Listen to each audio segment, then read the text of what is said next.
నమస్తే. శ్రీ మాత్రే నమః. శ్రీ గురుభ్యో నమః. జూన్ నెల 20వ తారీఖు 2025 శుక్రవారం నాటి పంచాంగం ప్రకారము శ్రీ విశ్వావసు నామ సంవత్సరం ఉత్తరాయణం గ్రీష్మ ఋతువు జ్యేష్ఠ మాసం కృష్ణపక్షం. ఈ రోజు సూర్యోదయ సమయము తెల్లవారి 5:46 సూర్యాస్తమ సమయము సాయంత్రం 6:49. ఈ రోజు తిథి నవమి ఉదయం 9:47 వరకు. తదుపరి దశమి తిథి ప్రవేశము. నక్షత్రం రేవతి నక్షత్రం రాత్రి 9:45 వరకు. తదుపరి అశ్విని నక్షత్ర ప్రవేశము. ఈ రోజున వర్జము ఉదయం 10:31 నుండి మధ్యాహ్నం 12:01 వరకు. దుర్ముహూర్త సమయము ఉదయం 8:23 నుండి ఉదయం 9:15 వరకు. తిరిగి మరలా మధ్యాహ్నం 12:43 నుంచి మధ్యాహ్నం 1:35 వరకు. రాహుకాల సమయం ఉదయం 10:39 నుంచి మధ్యాహ్నం 12:17 వరకు. యమగండ కాలం మధ్యాహ్నం 3:33 నుంచి సాయంత్రం 5:11 వరకు.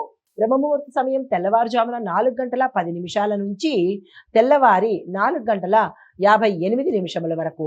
అమృత గడియలు రాత్రి సమయంలో 7:30 నుంచి రాత్రి 8:59 వరకు. అభిజిత్ ముహూర్తం ఉదయం 11:51 నుంచి మధ్యాహ్నం 12:43 వరకు. ఇది నేటి పంచాంగం. నమస్తే.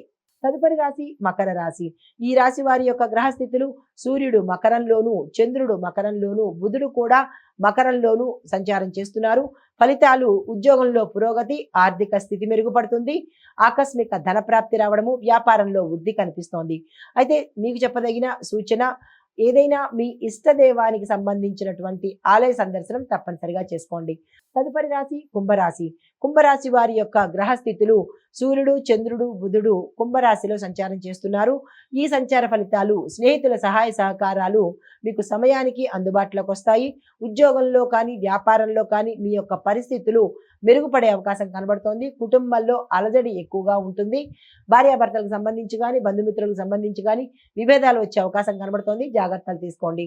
మీకు చెప్పదగిన పరిహారము: నవగ్రహ ఆలయంలో శని భగవానుడికి పూజ చేయించుకోవడం కానీ, శక్తి కొద్దీ జపదాన హోమాలు చేయించుకున్నట్టయితే సానుకూలమైన ఫలితాలు పొందుతారు.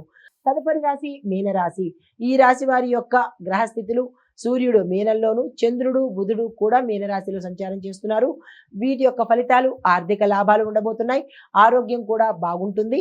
కుటుంబంలో సంతోషకరమైన వాతావరణం గోచరిస్తోంది. అయితే మీకు చెప్పదగిన పరిహారము: హనుమంతుడి ఆలయ దర్శనం తప్పనిసరిగా చేసుకునే ప్రయత్నం చేసుకోండి.